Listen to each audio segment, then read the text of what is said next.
লোহিত সাগরে বাণিজ্যিক জাহাজে হামলার দায় শিকার হুতির। এদিকে বাংলাদেশ সহ ১৪ দেশের শুল্কের সময়সীমা চূড়ান্ত নয়, দর কষাকষির ইঙ্গিত দিলেন ট্রাম্প। টেক্সাসে বন্যায় মৃতের সংখ্যা ১০০ ছাড়িয়েছে। গাজা গণহত্যায় অংশগ্রহণকারী ইসরায়েলি সেনার আত্মহত্যা, শুধুই লাশের গন্ধ পেতেন। শুনছিলেন সংবাদ শিরোনাম, শুরু করছি এবার বিস্তারিত। ইয়েমেনের হুথি বিদ্রোহীরা লোহিত সাগরে একটি বাণিজ্যিক জাহাজে হামলার দায় স্বীকার করেছে। ক্ষতিগ্রস্ত জাহাজটির ক্রুরা পরিত্যাগে বাধ্য হয়েছেন। সোমবার কয়েক মাসের মধ্যে এমন প্রথম হামলা ছিল এটি। ইরান সমর্থিত এই বিদ্রোহীরা জানায়, ইসরায়েলে নোঙর করার কারণে গ্রিসের মালিকানাধীন ও লাইবেরিয়ার পতাকাবাহী ম্যাজিক সিস নামের জাহাজটিকে তারা ক্ষেপণাস্ত্র, ড্রোন ও মানবহীন নৌযান দিয়ে লক্ষ্যবস্তুতে পরিণত করেছে। মে মাসে যুক্তরাষ্ট্রের সঙ্গে হুথির এক সমঝোতার পর বেশ কয়েক সপ্তাহে মার্কিন হামলা বন্ধ হলেও এটি ছিল বাণিজ্যিক জাহাজ লক্ষ্য করে হুথির প্রথম হামলা। গোষ্ঠীটির সামরিক মুখপাত্র ইয়াহিয়া সারি এক ভিডিও বার্তায় বলেন, হুথি সশস্ত্র বাহিনী রবিবার ম্যাজিক সিস জাহাজে ২টি মানবহীন নৌযান, ৫টি ব্যালিস্টিক ও ক্রুজ ক্ষেপণাস্ত্র এবং ৩টি ড্রোন দিয়ে লক্ষ্যবস্তু করে। তিনি আরও জানান, জাহাজটিতে সরাসরি আঘাত লেগেছে এবং এটি ডুবে যাওয়ার ঝুঁকিতে রয়েছে। পাশাপাশি তিনি বলেন, যেহেতু কোম্পানিটি ইসরায়েলের সঙ্গে বাণিজ্য করেছে এবং তাদের বন্দর ব্যবহার করেছে, তাই তাদের জাহাজগুলো বৈধ লক্ষ্যবস্তু। ২০২৩ সালের অক্টোবরে গাজায় যুদ্ধ শুরুর পর থেকেই হুথি ইসরায়েলি ভূখণ্ড ও বাণিজ্যিক জাহাজকে লক্ষ্য করে লোহিত সাগর ও এইডেন উপসাগরের লক্ষ্যবস্তুতে পরিণত করে আসছে। ফলে অনেক জাহাজ কোম্পানি ব্যয়বহুল বিকল্প পথে দক্ষিণ আফ্রিকা ঘুরে চলাচল শুরুও করেছে। এর জবাবে ইসরায়েল ইয়েমেনে একাধিক হামলা চালিয়েছে, যার ফলে রবিবার হোদেইদা বন্দর এবং তার আশপাশে বিস্তৃত হামলাও ছিল। সামুদ্রিক পর্যবেক্ষক সংস্থাগুলো রবিবার জানায়, ছোট ছোট নৌযান থেকে বন্দুকধারীরা ম্যাজিক সিস জাহাজে স্বল্প পাল্লার অস্ত্র ও রকেট চালিত গ্রেনেড ছোড়ে। পরে একটি পার্শ্ববর্তী বাণিজ্যিক জাহাজ ক্রুদের উদ্ধার করে বলে জানিয়েছে ব্রিটিশ নৌবাহিনী পরিচালিত UK maritime trade operation UKMTO। কয়েক ঘন্টা পর ইসরায়েলি সেনাবাহিনী জানায়, তাদের যুদ্ধাভিযান হুথি সন্ত্রাসী শাসনের অবকাঠামো ধ্বংস করেছে। যে লক্ষ্যগুলোতে তারা হামলা চালিয়েছে তার মধ্যে রয়েছে গ্যালাক্সি লিডার নামে একটি কার্গো জাহাজ, যেটি হুথি ২০২৩ সালের নভেম্বরে দখল করেছিল। এরপর হুথিরা আবারও ইসরায়েলের দিকে ক্ষেপণাস্ত্র ছোড়ে বলে জানায় ইসরায়েলি সেনাবাহিনী ও ইয়াহিয়া সারি। বাংলাদেশ সহ ১৪ দেশের শুল্কের সময়সীমা চূড়ান্ত নয়, দর কষাকষির ইঙ্গিত ট্রাম্পের। যুক্তরাষ্ট্রের প্রেসিডেন্ট ডোনাল্ড ট্রাম্প আবারও বিশ্ব বাণিজ্যে উত্তেজনা বাড়িয়ে তুললেন। গতকাল সোমবার তিনি ১৪টি দেশের উপর শুল্ক আরোপের ঘোষণা দিয়ে ফের বাণিজ্য যুদ্ধ উস্কে দিয়েছেন। তবে শুল্ক কার্যকরের সময় কিছুটা পিছিয়ে দিয়েছেন ট্রাম্প, সেই সঙ্গে দিয়েছেন দর কষাকষির ইঙ্গিত। বলা হয়েছে, কোনো দেশের সাথে বাণিজ্য চুক্তি না হলে আগামী ১ আগস্ট থেকে নতুন শুল্ক কার্যকর হবে। সোমবার শুল্ক আরোপ নিয়ে আগস্টের সময়সীমা সম্পর্কে জানতে চাইলে ইসরায়েলের প্রধানমন্ত্রী বেনিয়ামিন নেতানিয়াহুর সঙ্গে নৈশভোজে ট্রাম্প সাংবাদিকদের একথা বলেন।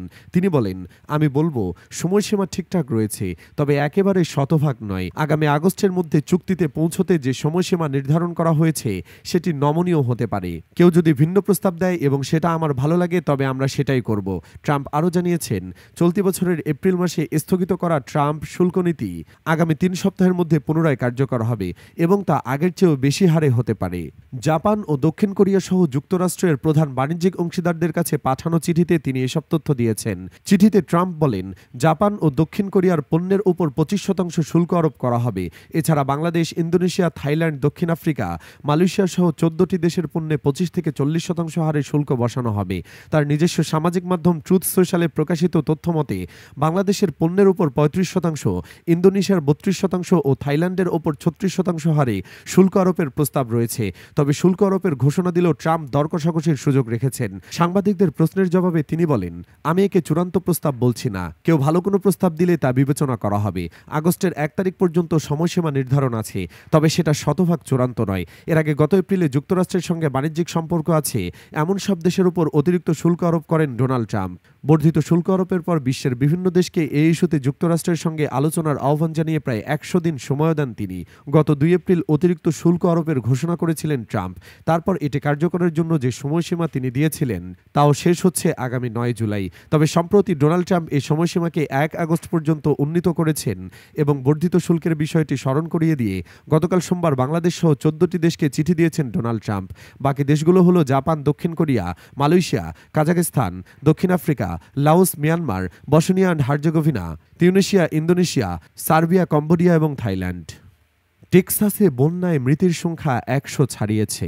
যুক্তরাষ্ট্রের টেক্সাসে ভয়াবহ বন্যায় গতকাল সোমবার মৃতের সংখ্যা বেড়ে ১০০ ছাড়িয়েছে। উদ্ধারকারী ব্যক্তিরা পানির প্রবাহে ভেসে যাওয়া লোকজনকে উদ্ধারের চেষ্টা চালিয়ে যাচ্ছেন। গত শুক্রবার অঙ্গরাজ্যের স্যান অ্যান্টোনিও শহরে তুমুল বৃষ্টির কারণে গুয়াদুলুপ নদীর পানি বেড়ে এ বন্যা হয়। বন্যায় কের কাউন্টির নদী তীরবর্তী গ্রীষ্মকালীন ক্যাম্প মিস্টিক প্লাবিত হয়। বন্যায় ক্যাম্পের অংশ নেওয়া অন্তত ২৭ জন মেয়ে ও তত্ত্বাবধায়ক মারা গেছেন। আবহাওয়াবিদেরা আরও বন্যা হতে পারে বলে সতর্ক করেছেন। মৃতের সংখ্যা আরও বাড়ার আশঙ্কা করা হচ্ছে। বৃষ্টি অব্যাহত থাকায় উদ্ধার কাজ কঠিন হয়ে পড়েছে। হোয়াইট হাউস জানিয়েছে, মার্কিন প্রেসিডেন্ট ডোনাল্ড ট্রাম্প আগামী শুক্রবার টেক্সাস সফর করার পরিকল্পনা করছেন। আবহাওয়া সংস্থার বাজেট কাটছাঁটের কারণে সতর্কতা ব্যবস্থা দুর্বল হয়েছে বলে সমালোচকরা যে অভিযোগ তুলেছেন সেটির কঠোর সমালোচনা করেছে হোয়াইট হাউস। হোয়াইট হাউসের প্রেস সচিব ক্যারোলিন লেভিট গতকাল সাংবাদিকদের বলেন, বন্যার জন্য প্রেসিডেন্ট ট্রাম্পকে যে দোষারোপ করা হচ্ছে তা একেবারেই মিথ্যা। জাতীয় শোকের এই সময়ে এটি কোনো কাজে আসবে না। গত শুক্রবার ভোরে ভয়াবহ এ বন্যা হয়। তখন মাত্র ৩৫ মিনিটে গুয়াদালুপ নদীর পানি ২৬ ফুট বা ৮ মিটার বেড়ে যায়। এ সময় ক্যাম্প মিস্টিকের বেশিরভাগ শিশু ঘুমিয়েছিল। বন্যা আঘাত হানার সময় ক্যাম্পটিতে আনুমানিক ৭৫০ জন মেয়ে ছিল, যাদের অধিকাংশকেই নিরাপদে সরিয়ে নেওয়া সম্ভব হয়। গাজা গণহত্যায় অংশগ্রহণকারী ইসরায়েলি সেনার আত্মহত্যা, শুধুই লাশের গন্ধ পেতেন। গাজা গণহত্যায় অংশগ্রহণকারী ইসরায়েলি সেনা ড্যানিয়েল আদ্রি আত্মহত্যা করেছেন। সোমবার এই তথ্য জানিয়েছে ইসরায়েলি সংবাদ মাধ্যম জেরুজালেম পোস্ট। পার্স টুডে এক প্রতিবেদনে জানিয়েছে, লেবানন ও গাজায় নৃশংস হত্যাযজ্ঞে দীর্ঘ সময় ধরে অংশ নিয়েছিল ২৪ বছর বয়সী এই ড্যানিয়েল আদ্রি। আত্মহত্যার পর তার পরিবারের সদস্যরা সংবাদ মাধ্যমকে বলেছেন, লেবানন ও গাজার অভিযানে অংশ নেওয়া তার মানসিক স্বাস্থ্যের ভয়াবহ অবনতি হয়।